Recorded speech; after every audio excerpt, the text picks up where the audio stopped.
शत समाचारमा स्वागत छ। नमस्कार, म काभेरी पौडेल। सुरु गरौं 100% समाचार।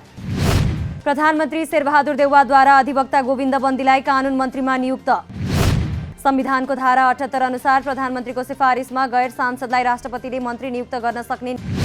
नियुक्त भएका मन्त्रीले शपथ लिएको 6 महिनाभित्र संघीय संसदको सदस्यता लिनुपर्ने प्रावधान, अन्यथा मन्त्री पद स्वतः खारेज हुने। दिलेन्द्र बडुलाई उद्योग वाणिज्य तथा आपूर्ति मन्त्रालयको जिम्मेवारी। फोहोरबाट बिजुली र ग्यास उत्पादन गर्न सकिने प्रधानमन्त्री शेरबहादुर देउवाको भनाई। काठमाडौँमा आयोजित टाइफाइड विरुद्धको खोप अभियान सञ्चालनको शुभारम्भ गर्दै फोहोरबाट बिजुली र ग्यास उत्पादन गरेर फोहोर व्यवस्थापन गर्नुपर्ने प्रधानमन्त्री देउवाको भनाई। काठमाडौँमा फोहोर व्यवस्थापनको कुरा अत्यन्त जरुरी भइसकेको प्रधानमन्त्री देउवाको भनाई। प्रधानमन्त्री देउवाले धरानमा फोहोरबाट बिजुली र ग्यास उत्पादन गरी टेम्पो लगायतका साना सवारी साधन सञ्चालन गरिँदै आएको भन्दै काठमाडौँको फोहोरलाई पनि त्यसै गरी व्यवस्थापन गर्न सम्बन्धित निकायलाई दिनुभयो निर्देशन। सुन्दर सहर काठमाडौँ अहिले फोहोरको थुप्रो भएको भन्दै काठमाडौँलाई सुन्दर र हरियाली बनाउनु आजको आवश्यकता रहेको प्रधानमन्त्रीको धारणा। खोप अभियानमा टाइफाइड समावेश गरेसँगै नेपाल दक्षिण एसियामा टाइफाइड विरुद्धको खोप अभियान सञ्चालन गर्ने पहिलो मुलुक बन्न सफल। आगामी निर्वाचनमा 5 दलीय गठबन्धनलाई हराउन नसकेको खण्डमा देशी तथा विदेशी प्रतिक्रियावादीहरूको षड्यन्त्र सफल हुने नेकपा एमालेका अध्यक्ष केपी शर्मा ओलीको भनाई। प्रतिक्रियावादी शक्तिहरू दलाल पुँजीवाद भने पनि यिनै 5 दलीय गठबन्धन भएको अध्यक्ष ओलीको आरोप। गठबन्धनलाई हराउन सकिएन भने देशी तथा विदेशी प्रतिक्रियावादीहरू सक्रिय हुने भन्दै देश फेरि पनि भुमरीमा फस्ने अध्यक्ष ओलीको भनाई। हालै नरैनापुरमा भएको आगलागीमा 16 घरधुरीलाई जस्ता पाता र 1-1 लाख रुपैयाँ उपलब्ध गराइने अध्यक्ष ओलीको भनाई। आफूले मन्त्रालयको कार्यभार सम्हालेपछि विभिन्न सुधारका कामहरू भइरहेको कृषि पर्यटन तथा नागरिक उड्डयन मन्त्री प्रेमबहादुर आलेको भनाई। बिहिबार काठमाडौँमा आयोजित एक कार्यक्रमलाई सम्बोधन गर्दै मन्त्री आलेले आफूले मन्त्रालयको जिम्मेवारी लिएसँगै सुधारका धेरै कामहरू भइरहेको भनाई। आफ्नो मन्त्रालयमा थुप्रै फोहोरका डङ्गुरहरू रहेको उल्लेख गर्दै तिनलाई सफा गरेको मन्त्री आलेको भनाई। आफू राजनीतिमा सेवाको भावनाले प्रवेश गरेकाले नेपालीको शिर नझुक्ने गरी काम गर्ने धारणा व्यक्त। मन्त्री आलेले सर्वहारा र श्रमजीवी वर्गको हक हितको पक्षमा आफू सधैँ उभिने भनाई। सरकारले सबै प्रदेशमा सरकारी मेडिकल कलेज स्थापना गर्ने तयारी। शिक्षा विज्ञान तथा प्रविधि मन्त्री देवेन्द्र पौडेलले 7वटा प्रदेशमा सरकारी मेडिकल कलेज खोल्ने प्रस्ताव क्याबिनेटमा पेश गरिएको दिनुभयो जानकारी। उहाँले खर्बौं रकम मेडिकल शिक्षा अध्ययनका लागि बाहिरिएको अवस्थालाई मध्यनजर गर्दै सरकारले सबै प्रदेशमा मेडिकल कलेज बनाउने तयारी गर्नुपरेको पार्नुभयो स्पष्ट।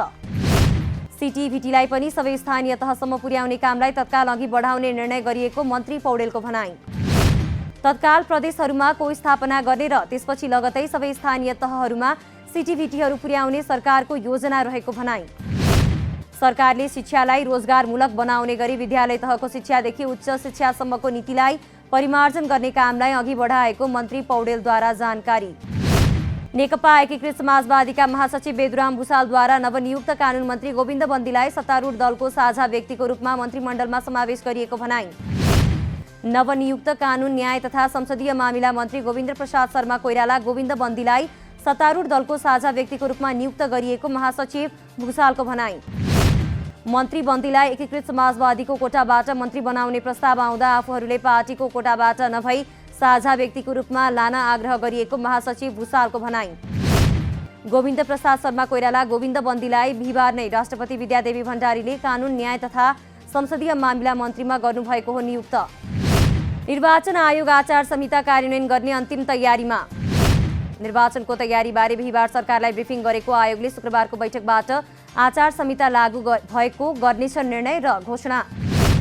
निर्वाचन आचार संहिता लागू भएपछि बन्देजहरू लागू हुने भएकाले प्रमुख दलका शीर्ष नेताहरूले केही दिन यता निर्वाचन केन्द्रित अभियान पारेका छन् तीव्र। राज्यको सुविधा लिने पदाधिकारी र स्रोत साधन प्रयोग गर्नेहरूका क्रियाकलापले निर्वाचन प्रत्यक्ष प्रभाव पार्ने भएकाले तत्काल आचार संहिता कार्यान्वयन गर्न आयोगका पदाधिकारीहरूको निष्कर्ष। निर्वाचन आयोगले तयार पारेको र 2078 चैत्र 3 मा राजपत्रमा प्रकाशित गरेको निर्वाचन आचार संहितामा राज्यको पदमा बसेकाहरू, निर्वाचनमा भाग लिने उम्मेद्वारहरू र निर्वाचनमा प्रत्यक्ष नजोडिएका तर सरकारवालाहरूले पालना गर्नुपर्ने नियमको गरिएको छ व्यवस्था। निर्वाचन आयोगले निर्वाचन सञ्चालन तथा व्यवस्थापनका लागि यसअघि तोकिएका 71 जना निर्वाचन अधिकृतलाई जिम्मेवारीबाट हटायो। निर्वाचन अधिकृतलाई विभिन्न कारणले काम गर्न नसक्ने अवस्था सृजना भएको भन्दै उनीहरूको स्थानमा 71 जना नयाँ निर्वाचन अधिकृत आयोगले गरेको हो नियुक्त। स्थानीय तह निर्वाचन 2079 का लागि निर्वाचन आचार संहिता 2078 को प्रभावकारी कार्यान्वयन गर्ने सम्बन्धमा स्थानीय तह निर्वाचनमा भाग लिन आयोगमा दर्ता भएका राजनीतिक दलबाट प्रतिबद्धता लिने सम्बन्धी बैठक सम्पन्न भएको सहायक प्रवक्ता सूर्यप्रसाद अर्यालको भनाई। 2078 चैत्र 30 गते र 2079 साल वैशाख 2 गते प्रदेश स्तरमा 8 स्थानमा प्रशिक्षण कार्यक्रम सञ्चालन हुने। मुख्य निर्वाचन अधिकृत र निर्वाचन अधिकारीहरूलाई प्रशिक्षण प्रदान गर्ने कार्यक्रम रहेको सहायक प्रवक्ता अर्यालद्वारा जानकारी। नेपाली कांग्रेस चितवनका नेताहरूले भरतपुर महानगरपालिकाको नेतृत्व कांग्रेसले पाउने गरी मात्रै चुनावी तालमेलको निर्णय लिन सत्ता गठबन्धनले गराएका छन् ध्यानाकर्षण। चितवनबाट प्रतिनिधित्व गर्ने कांग्रेस केन्द्रीय सदस्यहरू टेकप्रसाद गुरुङ, दिनेश कोइराला, जिल्ला सभापति राजेश्वर खनाल, निवर्तमान सभापति जितनारायण श्रेष्ठ र नेता जगन्नाथ पौडेलको टोलीले मेयर कांग्रेसले छाड्न नसक्ने पारेका छन् स्पष्ट। कांग्रेस वरिष्ठ नेता रामचन्द्र पौडेलसँगको भेटमा चितवनका नेताहरूले विगतमा माओवादीलाई मेयर दिएकाले यसपटक कांग्रेसले पाउनुपर्ने अन्यथा पार्टी संगठन ध्वस्त हुने दिएका छन् चेतावनी। चितवन कांग्रेसका सभापति राजेश्वर खनालले गठबन्धन र पार्टीको निर्णय स्वीकार गरे पनि भरतपुरको मेयर छाड्ने अवस्था नरहेको भनाई। कोरोना महामारीबाट शिथिल बनेको पर्यटन प्रवर्धन गर्न वैशाख 1 गते 17औं फेवा नववर्ष सडक महोत्सव आयोजना हुने। नेपाली संस्कृतिको संरक्षण र खानाको प्रवर्धन गर्ने उद्देश्यले पर्यटन संस्कृति तथा खाना भन्ने नाराका साथ चैत्र 30 गतेदेखि वैशाख 1 गतेसम्म 17औं फेवा नववर्ष सडक महोत्सव हुने। कोरोना महामारीको कारण 2 वर्ष रोकिएको सडक महोत्सव पोखराको पर्यटन पुनरुत्थानका लागि सडक महोत्सव गर्न लागेको होटल संघ पोखराका अध्यक्ष तथा महोत्सवका संयोजक लक्ष्मण सुवेदीको भनाई। पछिल्लो समय नेपाली नयाँ वर्ष पनि उत्साहका साथ मनाउन थालिएकाले पोखरा सडक महोत्सवमा 1 लाखभन्दा बढी आन्तरिक पर्यटन आउने गरिएको छ अनुमान। कोरोना महामारीका कारण शिथिल बनेको पर्यटन प्रवर्धन गर्न सरकारले बजेट मार्फत केही नीति ल्याए पनि कार्यान्वयन नगरेको होटल संघ नेपालका वरिष्ठ उपाध्यक्ष विनायक शाहको भनाई। महोत्सवमा विभिन्न प्रकारका खानाका परिकार, विभिन्न संस्कृति झाँकी प्रस्तुति, ख्यातिप्राप्त कलाकार प्रस्तुति र हास्य व्यङ्ग्य समेत हुने जानकारी। कञ्चनपुरका धनसिंह धामीले कौशी खेतीलाई समाजसेवाको रूपमा अघि बढाए। फुर्सदको समयलाई सदुपयोग गर्दै कौशी खेती गर्दा विभिन्न फाइदा हुने धामीको धारणा। धामीको कौशी खेतीलाई प्राथमिकतामा राखेर समाजसेवा गर्ने सोच। दिनभरि आफ्नो व्यापार व्यवसाय लगायतका विभिन्न काम भ्याएर पनि साँझ बिहानको फुर्सदको समयलाई सही ठाउँमा सदुपयोग गर्दै कौशी खेती गर्दा स्वच्छ र ताजा तरकारी खान पाइने हुँदा स्वास्थ्यमा पनि फाइदा हुने भनाई।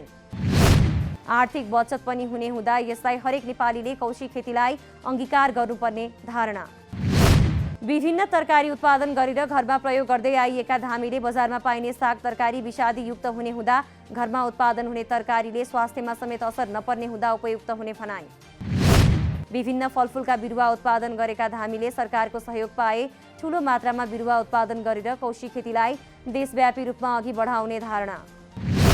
युवाहरूले खाली समय व्यर्थमा खेर नफाल्नु पर्ने र बिहान बेलुकाको समयलाई सदुपयोग गरेर आम्दानी गर्न सकिने हुँदा युवाहरूले यसतर्फ लाग्नुपर्ने समाजसेवामा लागेका धामीको भनाई।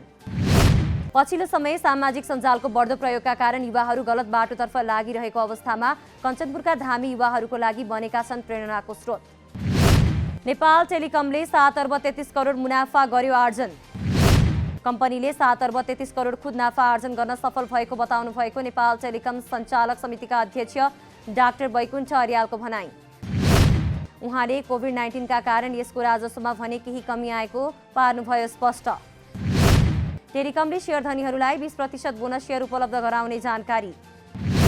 शेयरधनीहरूको मनोबललाई उच्च बनाउन बोनस शेयर 20% उपलब्ध गराउन लागिएको नेपाल टेलिकम सञ्चालक समितिका अध्यक्ष अर्यालको भनाई।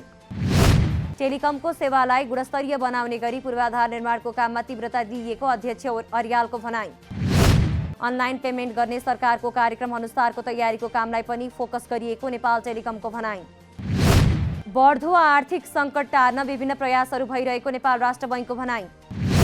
बजारमा केही वस्तुको मूल्य वृद्धि र अभाव हुन थालेसँगै नेपाल श्रीलङ्का जस्तो आर्थिक सङ्कटमा फस्न सक्ने अनुमान भइरहँदा राष्ट्र बैंकले नेपाल त्यो अवस्थामा पुगी नसकेको दिएको छ प्रष्टीकरण। मुलुकको बढ्दो आर्थिक सङ्कटप्रति विभिन्न तहबाट चिन्ता र चासो व्यक्त। नेपाल श्रीलङ्का जस्तो ठूलो ऋणमा नफसेको र यस्तो अवस्थामा नजाने नेपाल राष्ट्र बैंकको तर्क। राष्ट्र बैंकसँग 6.7 महिनाका लागि वस्तु तथा सेवाको आयात धान्न पुग्ने विनियम विदेशी मुद्रा सञ्चित रहेको जानकारी। पछिल्लो समय अर्थतन्त्रका सकारात्मक सङ्केतहरू देखा परेको राष्ट्र बैंकको दाबी। पहेँलो बत्ती बले पनि रातो बत्ती बल्न अघि नै सुधार गर्न सरकार, राष्ट्र बैंक र नागरिकले तत्परता देखाउनु बेला भइरहेको अर्थतन्त्रका सूचकहरूको भनाइ। एसियाली विकास बैंक एडीबीले चालु आर्थिक वर्ष 2078-79 मा नेपालको आर्थिक वृद्धि दर 3.9% मा सीमित हुने प्रक्षेपण। एडीबीले बिहिबार एसियन डेभलपमेन्ट आउटलुक 2022 सार्वजनिक गर्दै यस्तो गरेको छ प्रक्षेपण। नेपाल सरकारले बजेटमा 7% को आर्थिक वृद्धि दर प्राप्त हुने अनुमान गरे पनि पछिल्लो समय अर्थमन्त्री जनार्दन शर्माले लक्ष्य प्राप्ति हुन नसक्ने दिनुभएको छ अभिव्यक्ति। एडीबीले नेपालको भुक्तानी सन्तुलन र विदेशी मुद्रा सञ्चितमा थप दबाव आउटलुकमा गरेको छ उल्लेख। नेपालमा पछिल्लो समय घट्दो विदेशी मुद्रा सञ्चित र बढ्दो व्यापार घाटाका कारण आर्थिक सङ्कटमा फस्दै गएकाले लक्षित आर्थिक वृद्धि दर हासिल गर्न सकस हुने भनाइ। चीनको साङ्घाईमा कडा लकडाउनका बीच पनि पछिल्लो 24 घण्टामा थप 19,982 जना मानिसमा कोरोना संक्रमण पुष्टि। संक्रमण शून्यमा झार्ने लक्ष्य लिएको साङ्घाईको पछिल्लो 24 घण्टामा थप 19,982 जना संक्रमित थपिए। साङ्घाईमा ओमिक्रोन भेरिएन्ट सहितको कोरोना संक्रमण फैलिएसँगै पछिल्लो 24 घण्टामा ठूलो संख्यामा मानिसहरू संक्रमित भएको चीनको स्वास्थ्य नियामक निकायद्वारा जानकारी। पूर्वी युक्रेन खार्किव, लुहान्स्क र दोनेस्कका बासिन्दालाई तत्काल ती क्षेत्र खाली गर्न युक्रेनकी उपप्रधानमन्त्रीद्वारा अनुरोध। रुसी सेनाले सो क्षेत्रमा हमला तीव्र पार्ने त्रासबीच उपप्रधानमन्त्री इरिनाद्वारा अनुरोध। सरकारको अनुरोधपछि ती क्षेत्रबाट सर्वसाधारण नागरिक सुरक्षित क्षेत्रतर्फ जान थालेको भनाइ। रुसले आफ्नो आक्रमणको केन्द्रबिन्दु पूर्वी युक्रेनलाई बनाउने यसअघि नै गरेको थियो सङ्केत। रुसी सेना पूर्वी युक्रेनलाई चारैतिरबाट हमला गर्ने योजनामा रहेको जानकारी। यसैबीच अमेरिकाले रुसी राष्ट्रपतिका 2 वयस्क छोरीहरू र रुसी बैंकमाथि प्रतिबन्ध। युक्रेनमा रुसले युद्ध अपराध गरेको आरोप लगाउँदै अमेरिकाले पछिल्लो कदम चालेको भनाइ। बुचा शहरमा रुसी सेनाले सर्वसाधारणको नरसंहार गरेको बताएका बेलायती प्रधानमन्त्री बोरिस जोन्सनको धारणा। नेपाली राष्ट्रिय फुटसल टोली मैत्रीपूर्ण खेलमा पराजित। बिहिबार भएको खेलमा नेपाली टोली किर्गिज क्लब डर्डवेसँग 3-1 गोल अन्तरले पराजित। सुरुवाती 1 गोलको अग्रता बनाए पनि नेपाली टोली पराजित। नेपालका लागि विजय श्रेष्ठले गरेका थिए 1 गोल। पहिलो हाफको अन्तिम मिनेट बाँकी छँदा डर्डोईका आरापोप कुबातले फर्काएका थिए बराबरी गोल। दोस्रो गोल एन्डाबिकोद र तेस्रो गोल सुलिमानुभ एदरले गर्दै दिलाएका थिए जित। किर्गिस्तानको पुरानो मध्यको क्लब डर्डोईले यसअघिको मैत्रीपूर्ण खेलमा ताजिकिस्तानलाई गरेको थियो पराजित। एएफसी एसियन कप छनौटका लागि नेपाली राष्ट्रिय टिममा मिडफिल्डर विसाई राईलाई टिममा थपिएको अखिल नेपाल फुटबल सङ्घ एन्फाको भनाइ। बिहिबार विशाललाई टिममा गरियो थप। नेपालले 15 अप्रिलबाट बन्द प्रशिक्षण सुरु गर्ने भनाइ। छनौटमा नेपाल समूह एमा रहेर प्रतिस्पर्धा गर्दै। नेपालको समूहको छनौट खेलहरू कुवेतमा आगामी 8 देखि 14 जुनसम्म आयोजना हुने जानकारी। 100% समाचार अहिलेलाई यति नै। नमस्कार।